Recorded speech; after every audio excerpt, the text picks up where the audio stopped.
Hey folks, it's Rico. I'm with Mr. Neal out of his house here on Sailor's Court on the canal. And you've taken the great boat ride in. You've seen some of the grounds. Now we're going to talk about the house. Mr. Neal, you've been a pleasure to be with this afternoon. Just tell us a little bit about what you've done here. Well, first of all, I'd like to welcome you to our house. I tell you where we started here. When we built this house in 1997, it was custom designed by a lady over in Chickasee Island. She did the engineering work on it, which we still have the blueprints for. And we built this house with a lot of maintenance and design and a lot of thought into it. We built it extra high so we don't have to worry about really getting bad water under the house, stuff like it there. It's extra heavy duty. The walls are thick.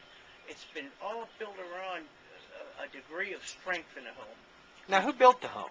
Big construction built it, and David Bick and two of his workers built this whole house. And David Bick, I have the highest regard for his workmanship, and it's evident when you go in the house and you look at how the house was built, and you look at the years that we've been here, the very few problems we had with this house were minuscule. Now, let me ask you this. How thick are the walls?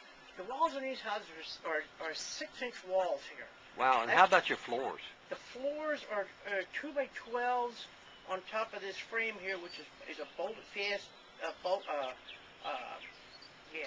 piling framed, bolted fast house. I said it's bolted at every point. The pilings are extra heavy. Yeah, I saw that, folks. Now, you know I used to do marine construction, and the heaviest timber I used on marine construction was 14-inch pilings.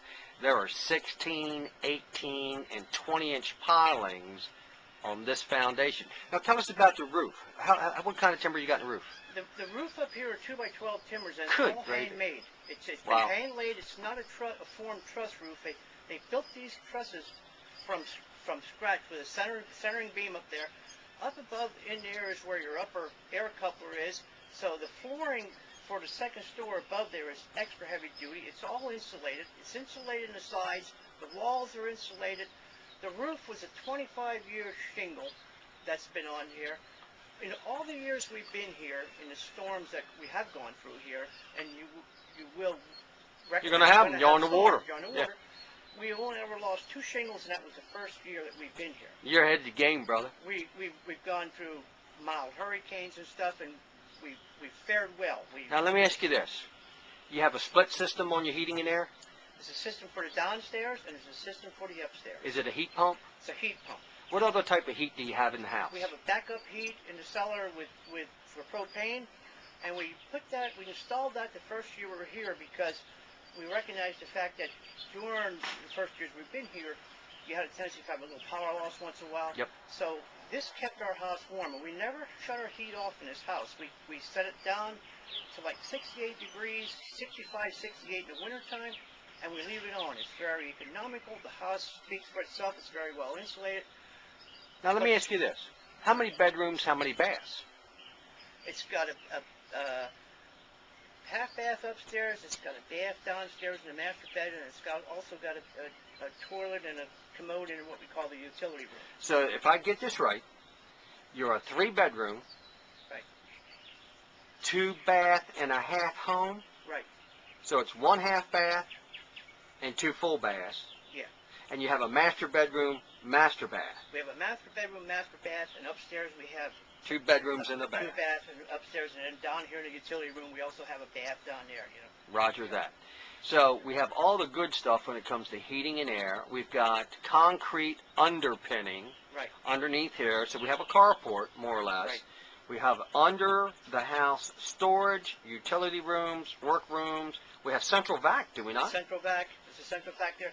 We have a shed that we put underneath here because when we built the house, you were only allowed to have 144 square foot of what you call breakaway underneath the house. Okay. So, but what we did to give us more storage, we got this shed. We built this shed. This shed can be moved. It's the only place. It's non-permanent. It's non-permanent. So the shed can actually slide out of there and move that shed if you want to. But we use that shed for our crab and stuff. We use that for down there. we built that shed ourselves and put that down there, and it's just an added addition that we put on with Now, the good part about this lot is we've got central sewer here. central sewer. We have sewer here and we got water here. Yeah, so we're not dealing with any septic issues. No septic issues here, none. I think that's wonderful. And the last thing I want to point out before we go in the home is that the exterior of their home, folks, is absolutely maintenance-free. We've got downspouts and gutters. There's nothing left to do. All the windows are hurricane-rated windows. Mhm. You know, throughout the house, it's been like a deer. The doors, same thing with the door, all hurricane glass in it. You know, so it's just a very well-built home. Now, I want you to look the camera in the eye because I've said this a couple of times while we were out on the water. You will take back a mortgage on all these properties. Yes, we will. And you're happy to hold the mortgage. Right, we're happy. And you're happy to give these people flexible, reasonable terms. Yes, we are. So you can look right in the camera and tell these people they don't have to go to the bank. Don't have to go to the bank. Just come and look. It will well worth as a tour, and you'll see what we're talking about. There's nothing to hide. It's well worth the value. Amen, brother. Is there anything else you want to tell the folks before we go inside? No, we just hope if somebody's fortunate enough to come and get this thing, they enjoy it like we have enjoyed it. Amen. Folks, we'll talk to you from the inside.